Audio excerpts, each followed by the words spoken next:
yurtimizning turli manzillarida bayramona shukuh hukm surdi. Zero har bahor bilan birga qalblarga iliqlik, tabiatga yangilanish olib keladigan Navro'z bayrami keng nishonlanmoqda. Bu kun nafaqat fasllar almashinuvi, balki ezgulik, mehr-oqibat va yangilanish ramzi sifatida ham alohida qadrli va ahamiyatli bo'lib qoldi. Bu yil Navro'zda ham ishtirok etdik.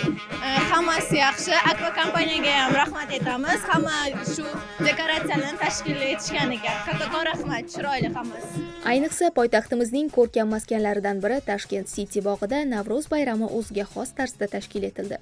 Akfa Group tarkibidagi Engelberg hamda Imzo brendlari tomonidan 20, 21 va 22 mart kunlari bayram munosabati bilan maxsus sahna tayyorlandi. U bayramning eng jonli va gavjum nuqtalaridan biriga aylandi. Pavilyonda karnay-surnay sadolari yangrab, teatrlashgan guruhi chiqishlari hamda milliy folklor ansamblining jonli ijrolari mehmonlarga unutilmas taassurotlar bag'ishladi. Bayram dasturxonining bezagi bo'lgan sumalak tayyorlash jarayoni ham alohida ahamiyat kasb etdi. 20 mart kuni boshlangan katta mehr va sabr bilan tayyorlangan sumalak 21 mart Navro'z ayyomida pishib yetildi va erta tongdanoq barcha mehmonlarga tarqatildi. Ushbu jarayon insonlarni yanada yaqinlashtirib, birlik va hamjihatlikni mustahkamladi. Здравствуйте! Хорошо. 5. Sumalak любите? Да. Shuningdek, milliyligimizdan darak beruvchi liboslar, rang-barang matolar va xilma-xil taomlar bayramga yanada ko'rk bag'ishladi. Har bir jihatda xalqimizning boy madaniyati va qadriyatlari o'z aksini topdi. Mening ismim Alan, men Denmark shahridanman. Mening ismim Fatima, Tailanddanman. Toshkentda maktabda ishlayman.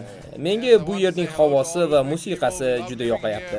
Hammasi ajoyib tashkil qilingan. Navro'z bayrami bilan o'zbek xalqini samimiy tabriklayman. 2 yildan beri shu yerda yashayman va men uchun bu bayramda qatnashish juda maroqli.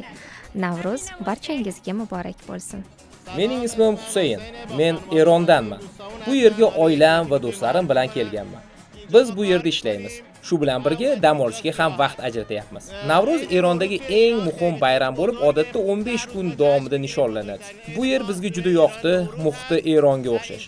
Odamlari ham Navro'zni katta hurmat bilan nishonlashadi. Navro'z tabiat uyg'onishi, inson qalbining poklanishi va yangi orzu-umidlar bilan yashashga chorlovchi bayram sifatida yana bir bor o'z ahamiyatini namoyon etdi. U xalqimizning asrlar davomida shakllangan urf-odatlari va an'analarini o'zida mujassam etgan bebaho meros ekanini ko'rsatdi. Ushbu ulug' ayyom barchaga fayz, baraka va qutlug'lik olib kelgan holda ko'ngillarda uzoq saqlanib qoladigan yorqin xotiralarga aylandi. Qoraqalpog'istondan Amudara tumanidan keldik. Shu bayram bilan hammani tabriklayman, O'zbekiston xalqini. Qoraqalpog'istonda qolgan oila a'zolarimdan tabriklayman. Shu bayram tashkil etgan kompaniyalarga rahmat. Shu